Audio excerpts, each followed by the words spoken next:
on the F1 student, as an F1 student, you have to be a full-time student. What does that mean? For some programs, it means 23 hours a week. For other programs, it's 18 hours a week. So you'll want to talk to your school to find out what full-time means for them. The government defines full-time as 18 hours a week or higher. And once you enter the United States as a student, you can stay in the United States on the F1 visa as long as you are a student. So for example, you could enter to be a language training student to study English. Then you can go get your undergraduate degree. Then you can go to your master's and then get your PhD. You could be in the United States for 10 years on the same visa, as long as you maintain your student status. Also, as an F1 student, you can bring your family. You can bring your spouse and your children. And then after you are arrived, you can transfer to a new school. And as Haviva said, some schools, specifically universities, you are able to have a job on campus, but you need to talk to the school to find out what's possible before you make a choice about a school and employment. And then finally, a lot of the programs we've talked about are these short-term programs, and maybe you don't need an F1 student visa to go to these programs. It is possible to study on the tourist visa. If you do study on the tourist visa, you need to check with the English program to make sure that they allow it. If you are able to study on the tourist visa, you'll be a part-time student. You're not able to be a full-time student because you're a tourist, you're not a student. And then the study on a tourist visa is really ideal for the short-term study, the 2 weeks or 2-month program. But if you already have a tourist visa in your passport and you only want to study for a short amount of time, this could be a great option for you. And that's all I have. Great. Thank you, Daryl. And our last topic before we close and open it up is about housings, I believe. Yes. Heather.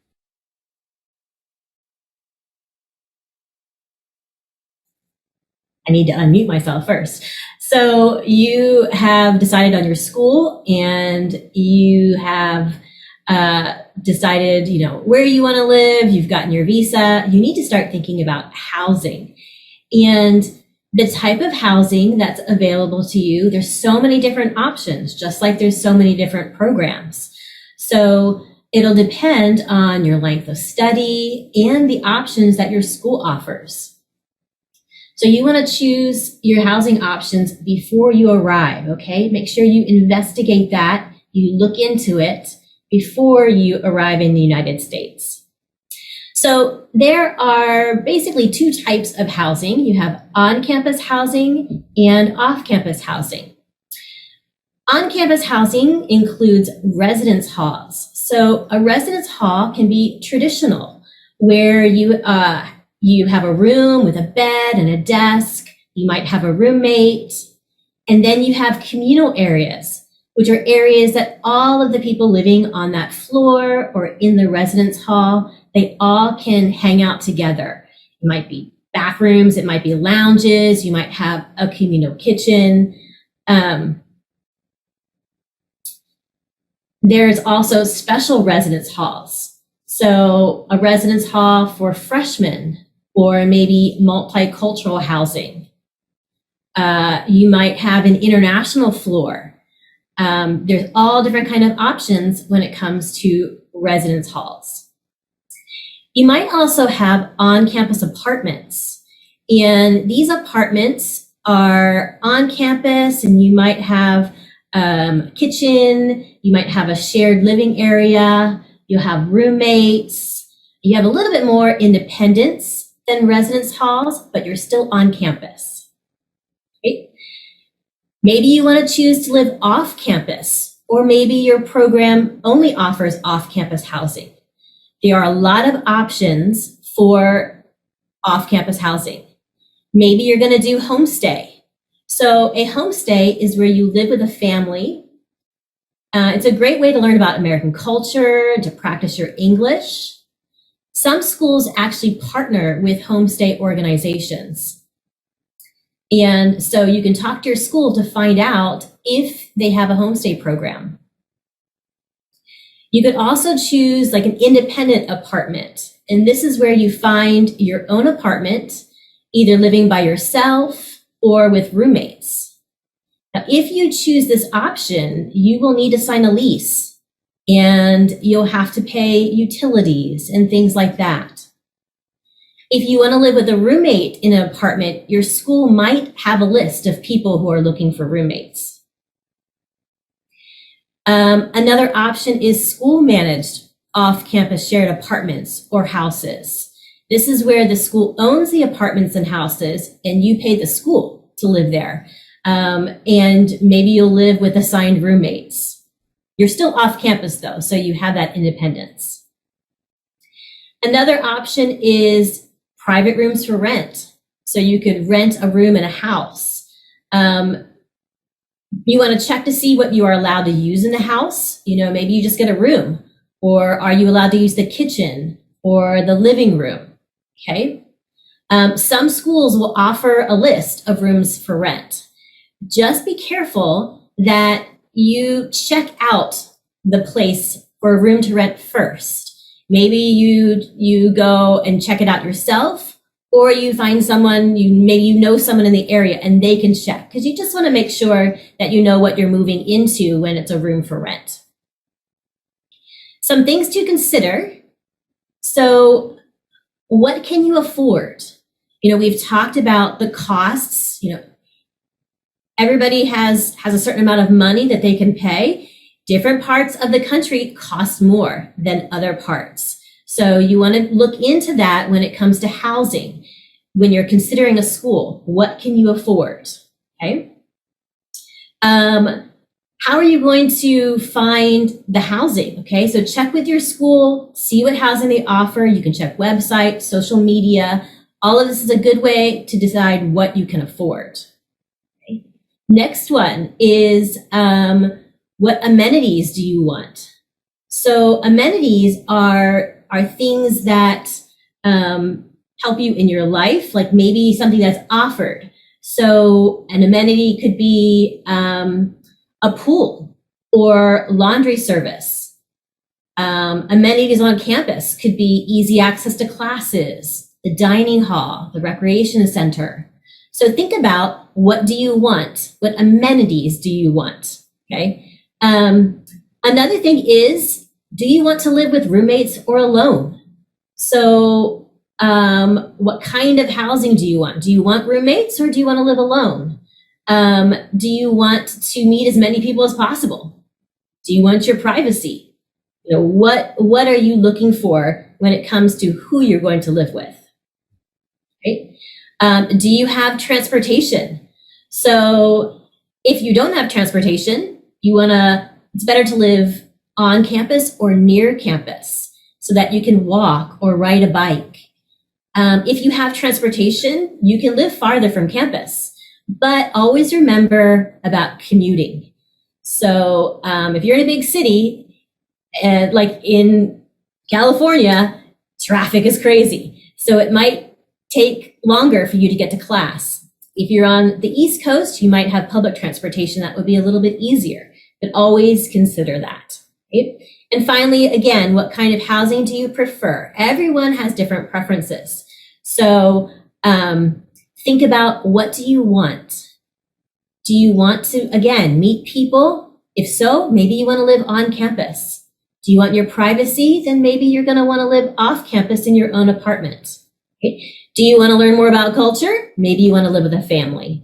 So you have lots of things to think about when choosing housing. Just make sure you have housing set up before you come. Even if it's a local hotel until you can find an apartment, but always have something set up before you arrive. I've had students in the past who have arrived at the airport and they have nothing set up, and it's really stressful. So make sure that you have something set up.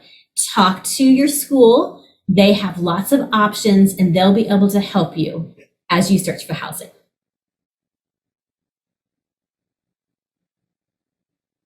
Thank you, Heather. Now I'm trying to to bring Claudia up to the top here. Can't figure out how to do it. Claudia, can you unmute yourself? Yes. Give me 1 second to see if I can. Just one. Let's see. And I'm actually going to make the chat available, and I'm going to make video available as well. So for everyone right now, you should be able to put a question in the chat box if you'd like to do that. Okay. So I'm just so excited. We're going to do this last slide while everybody's putting their questions in the chat. And Claudia is the Education USA advisor who asked us to do this. So we just feel so fortunate. So Claudia, can you introduce yourself to the group? Thank you, Cheryl. So my name is Claudia Carrillo, and I am the advisor in Santiago at the Universidad Mayor. And I am so happy that we had such a great number of people attending, and so honored that so many of you representatives have been able to present today. I love how you presented the topics. All the topics cover everything that I could think of students needed to know. And I am so happy you could do this today for them and for us. I also wanted to thank definitely Cheryl for putting all this together, and also to my country coordinator for promoting the event, and also my regional coordinator, who is Rita Morriconi, that also promoted this event among the offices. For all of you that do not know us, we are Education USA. It's a program of the U.S. government. And basically what we do in each country is advise students on how to apply to U.S. universities at the intensive English level, at undergraduate level, and graduate programs as well. So I'm so happy again and so grateful for these presentations. Thank you very much. And I'm going to put for everyone the link to contact us and to find our offices and all the resources that we have on the website. So if you have any questions, you can definitely get in touch with us. Okay. Great. Thank you, Claudia. And yes, there is some information there about Education USA. That's how you found out about this webinar. And then also, I just wanted to put this resource link up again. On our student resources page is where you can do a search for a particular state or city and find out which programs are in those states or cities. You can't do it by regions yet, but you can at least narrow down your search. There is also a function, and I saw this question in the chat, so hopefully I can answer this one now.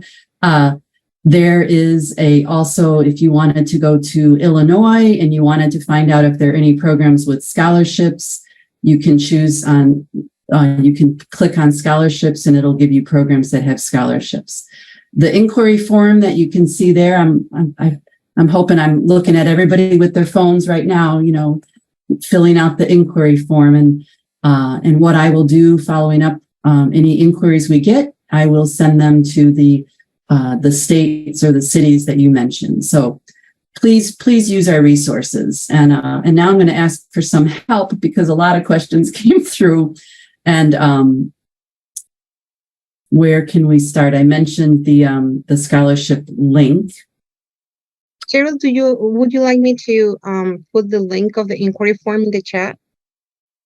Oh, that'd be great. Okay. I thought I was being all, hip by doing a QR code. Yes. Thank you. No, it's just some people are looking at the phone, so just case. This might be a question for Daryl and Haviva. If I've started the process for a tourist visa, I have an appointment for next year. Will it be an issue to apply for a F1 visa? No, you can have both visas and your passport at the same time. Yeah, but you do need to make sure that you're entering the country. You can only hold one visa at a time. So you can have both in there, but when you come into the country, you'll either come in on the tourist visa or you'll come in on the student visa, depending on what your purpose is for that particular trip. So it's yes, but also you have to be a bit cautious about which visa you're using when you enter the country. But it shouldn't impact the visa application process. No, definitely not. And for the presentation that we showed you, those slides, the answer is yes. We will be sending the presentation and the recording to everybody that signed up. And we had about 1,100 people sign up. So I promise we'll get that out to everybody. If someone wants to help me with the next one, I know there's a lot about the tourists in the F1.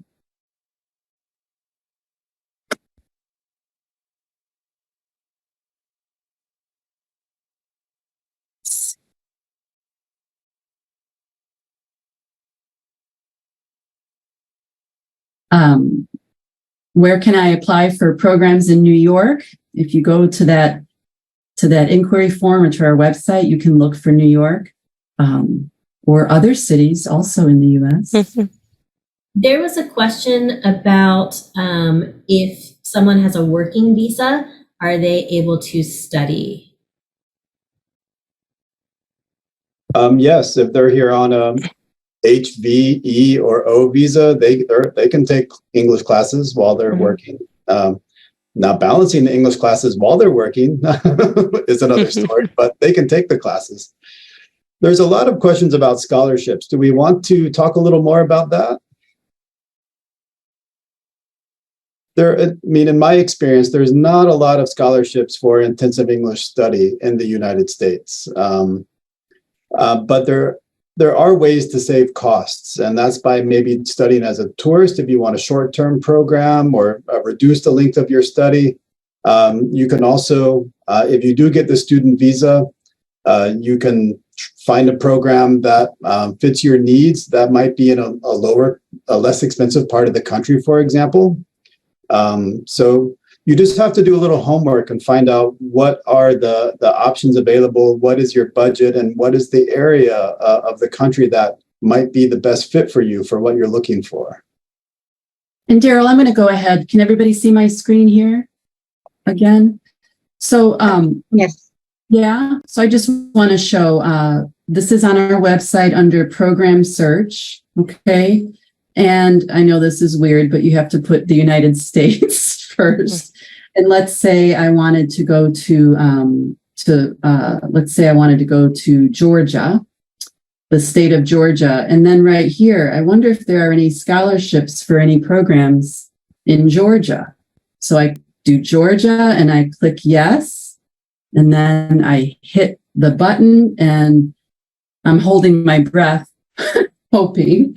But then you'll see that there are 2 programs that say that they offer scholarships. It's not a lot. There are a lot more programs in Georgia, but this is how you do the search.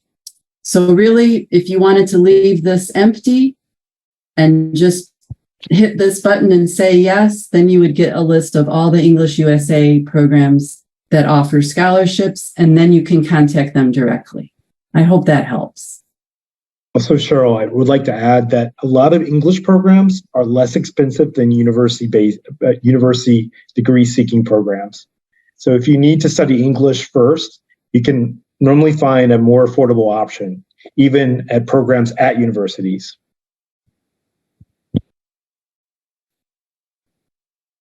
And I'm seeing some other questions like help with the visa process. This is that site that I showed you. Sorry, I hate to be the working one. I'll just pipe in there and say that if you already have an I-20 from an institution or from a previous study and you want to study again, you've already got that F1 visa already processed. These are great things to speak about with your school. And I know Thomas mentioned at the beginning that we're very service oriented here in the States, and every institution will have some sort of process to help you. If you're doing the F1 visa process, you're working with a designated school official, and they'll be able to help you and guide you through the process a bit, give you some advice, and sort of assist in getting through the process and let you know what you're going to need. At the end of the day, a lot of, the interview and that will all be, your responsibility, but the institutions are always there to help you. As a DSO myself, and I know several other people on the call as DSOs, that's something that we do a lot to help students get through the process. And I see another really good question that I wanted to bring up for in housing and the application, but I'm going to rely on my experts here about living with relatives while you're studying in the U.S.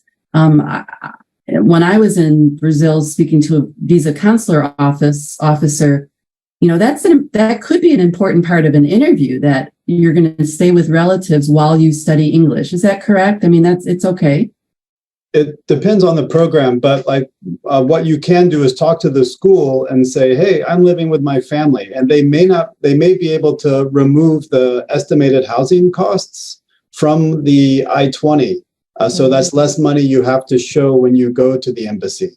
But that's a question for a school, because each school will have their specific policies for that.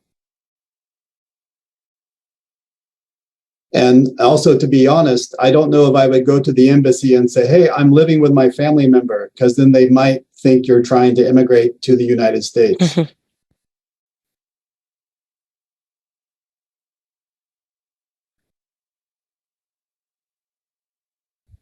Okay, I'm just scanning the questions. I think we all are. There's questions about minors. Is there any programs for students under 18?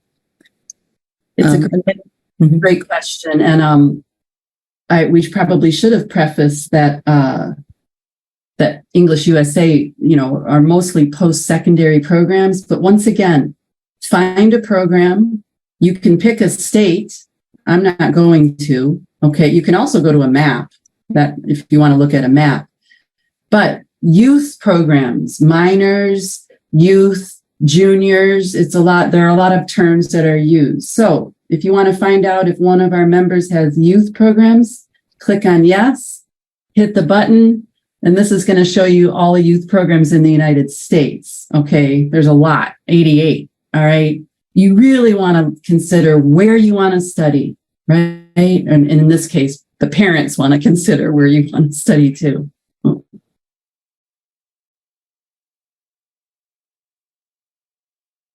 All right. I think you all were hitting the 7 o'clock hour, or Eastern anyway, the top of the hour. So I think we're going to bring it to a close. I'm excited already to see about 20 student inquiries in my inbox, which I will get to in the morning. But I just want to thank Claudia again. I think there may have been a few other advisors on the call as well. We will save these questions that are in the chat, and I'll share them with the presenters. But one day we really would like to see you come to the U.S., and if you have any other questions, please fill out that inquiry form. Thank you, speakers, also. Thank you so much. Thank you again, Cheryl, Heather, Haviva, Daryl, Mandy, Lisa, Ken, Thomas. This has been fantastic. It's been an honor, and hope to keep in touch. We have fairs going on, if you can come in person as well. So I took the opportunity to let you know. And we're always available. Just let us know. And it was a pleasure. So I hope you have a great rest of the week. And thanks again. Right. Take care. Thank you. Bye. Recording stop.